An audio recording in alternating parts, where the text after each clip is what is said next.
Ang tinuod nga kaaway sa mga alagad ni Kristo, mga igsoon, mausad ang tinuod nga kaaway ni Kristo.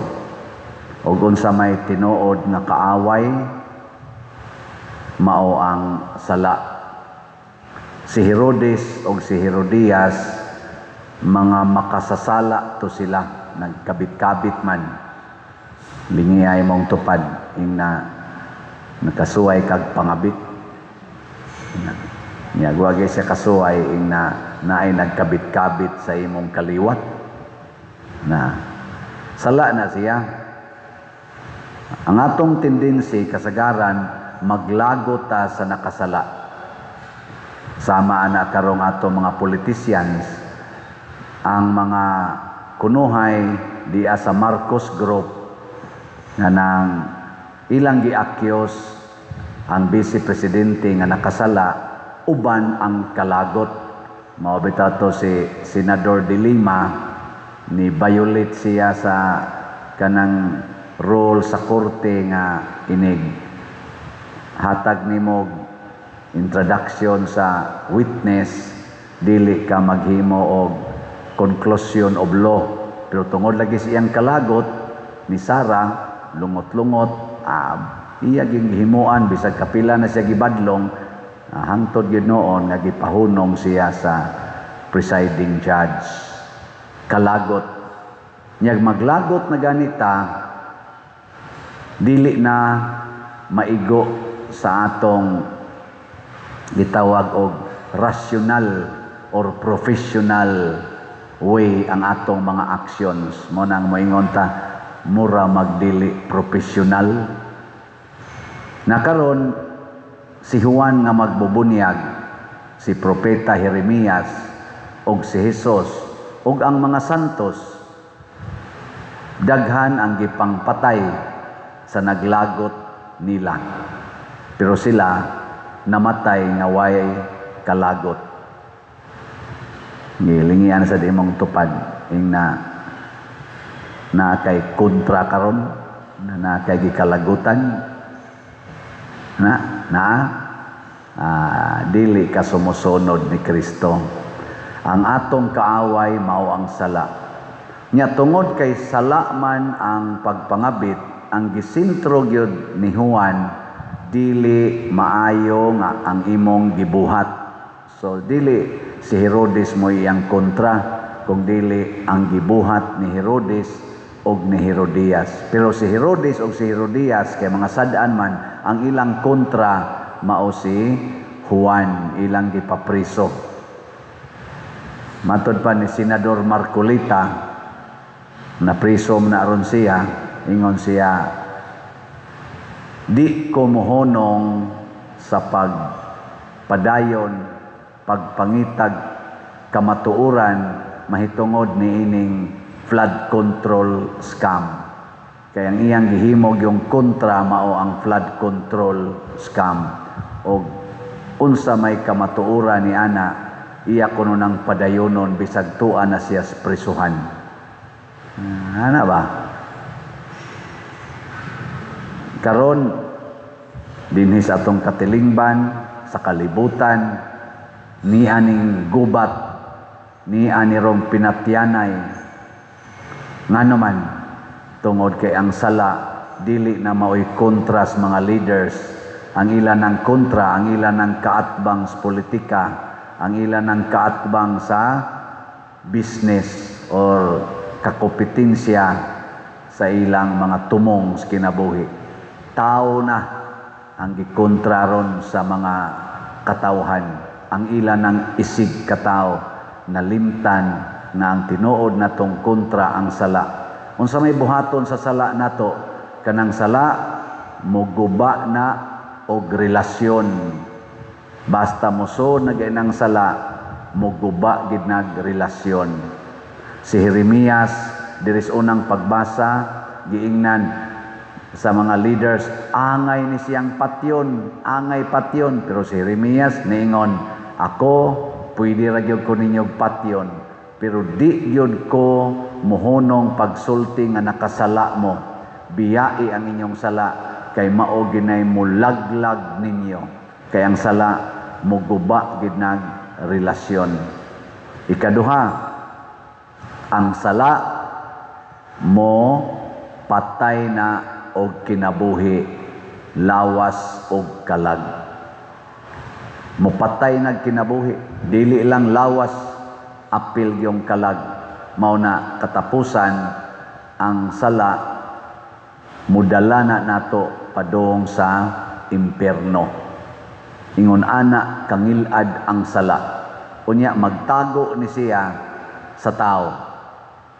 Ang imong sigihag kulata ang tao, pero ang sala di ay di aras loyo. Ikamatay sa tao, ang sala mobalhin rasad. Either anha nimo or adto nasad sa silingan. Mo nang di gyud mamatay ang sala kung di ta makakita nga ang ato ding kontra mao siya. Unsaon man pagbuntog ang sala, diri sa atong tubag sa Salmo, unsa may atong tubag? Ginoo, diha sa imong dakong gugma, tubaga ako. Makig-istorya tas Ginoo. Mao na si San Alfonso Liguori, iyag yung gipromote ang santos nga misa o kaning pagpangkumpisal. Kay dinhi sa misa, niya kaning misa, extension man na niya kanang adoration chapel, kanang mag-adorta sa Blessed Sacrament. Anha ta diha makaistorya-istoryas Ginoo. Mabita din dinis misa, gitawag ta og participants. Nya kinahanglan doon natay active participation. Magtubag-tubag tas Ginoo. Ilingi imong tupad na sad na unsay tubag sa Ginoo sa imong gihangyo. Yes or no. Diha sa imong dakong gugma, tubaga ako. So makigistorya tas Ginoo. Ikaduha, kinahanglan na mobuhata sa mga buhat sa Ginoo. Mao nay makaguba gid, makabuntog sa sala basta buhato nato ang buhat sa Ginoo. Kanang gitawag nato buhat sa gugma. Ug unsa may buhat sa gugma ron dinis atong parokya aron mawagtang ang sala, tulo na ni kabuok ha. Unsa man? Palit og raffle ticket, mopalit og slot, og mo support mo sa atong atong sabpilisko.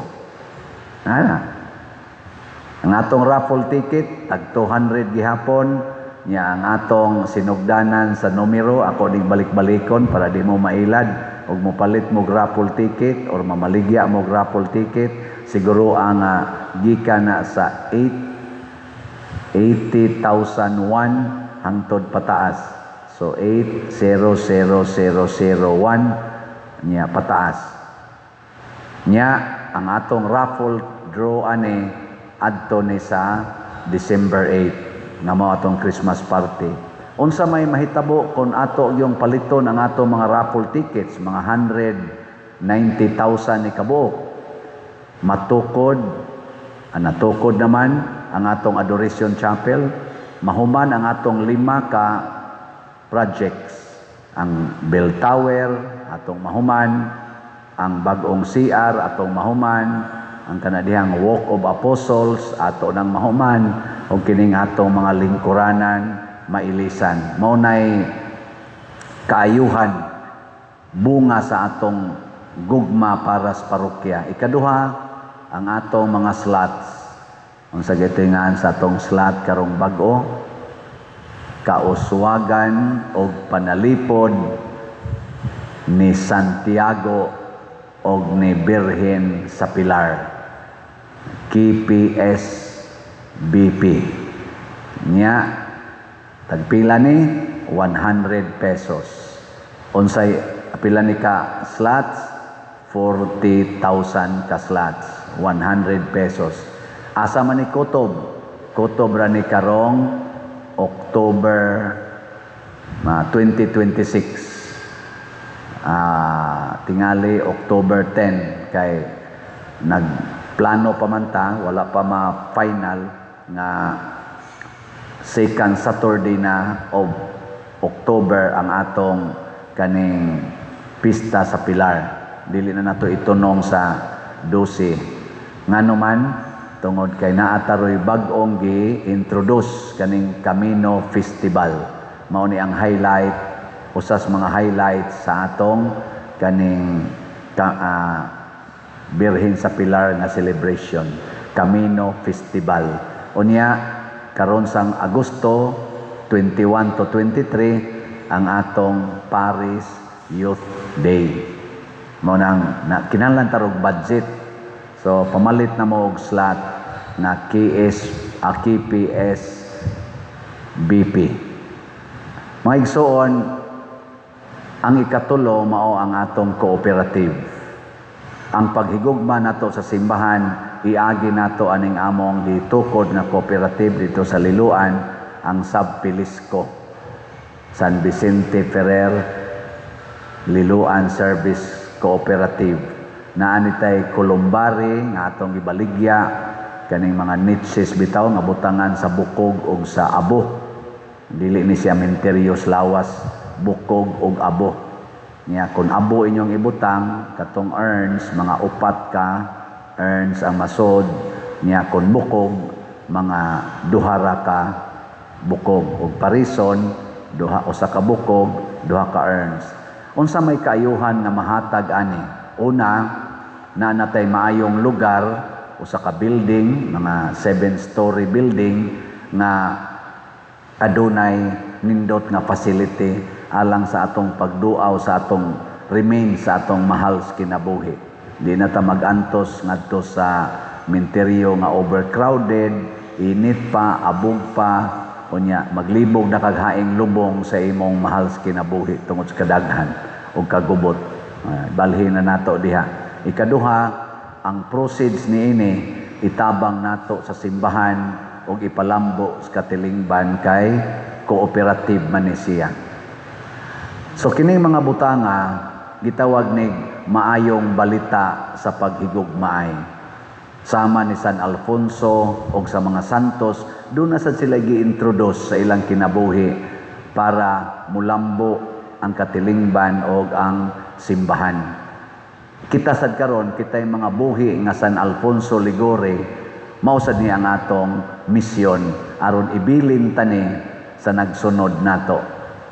Lingay mong tupad ning na gusto kang naa kay kabilin na si San Juan nga magbubunyag naputol iyang liog sa pagbuntog niya sa sala ug hangtod karon nahimo siyang simbolo sa renewal of life. Ang mga makasasala mawara na sila. Kita sad dinis kalibutan mawa ta. Ang nakanindot lang kung nagpuyo ta sa pagbuntog sa sala, mawa ta dinis kalibutan pero magpabilin ta dinhis kalibutan sama sa mga santos. Pero ang mga makasasala mawa dinhis kalibutan, mawa pagididto sa langit, mawa pagyod sa panumduman sa katawhan kay adto naman sa impyerno. Atong tabangan nga ato untang nasod na Pilipinhon maluwas. Dili nato kontrahon kining mga kawatan o mga kurakot. Ang atong kontrahon ang korupsyon o ang pagpangawat o kining pagpamakak. Kontrahon ta na siya. Pero ang mga bakato nato mga leaders na hangtod karon sigig pamakak, ato lang na silang pasagdan o panigkamutan na unta makaamgo. Munang di ta mahadlok nila, mahadlok ta nga mabuntog ta sa ilang sala, nga matakdan ta.